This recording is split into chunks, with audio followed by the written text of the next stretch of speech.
Russian President Vladimir Putin isn't only attacking journalists, but the very concept of journalism, writes Yahoo Finance editor-in-chief Andy Serwer. Andy joins us now. Andy, good morning to you. So really enjoyed this latest column. What are the three ways Putin is, in fact, attacking the media right now?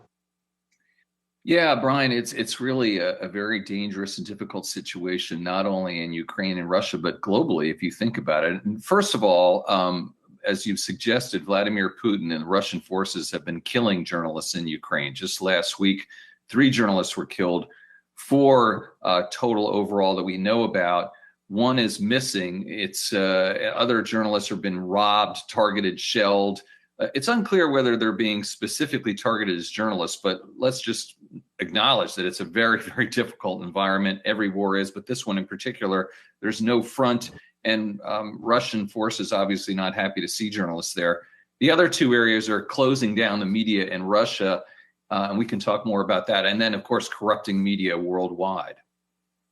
Well, let's talk more about the media in Russia, Andy. I think it caught all of our attention last week when there was that Russian journalist who basically staged a protest during one of the newscasts there. I think she had a sign that was a protest against the war. And it seems like there have been sort of an increasing number of journalists there trying to do that.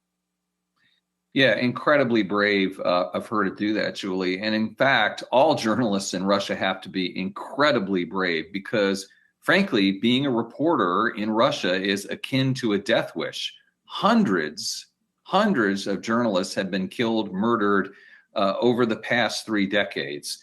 How many of them directly at the hand of the Russian government is unclear, but it's an incredibly dangerous environment. Having said that, there has been a vibrant independent media scene in Russia until recently. But earlier this month, Vladimir Putin passed a new rule basically saying that if you published anything that didn't jibe specifically with the Russian government, you would be subjected to very serious fines or 15 years in jail.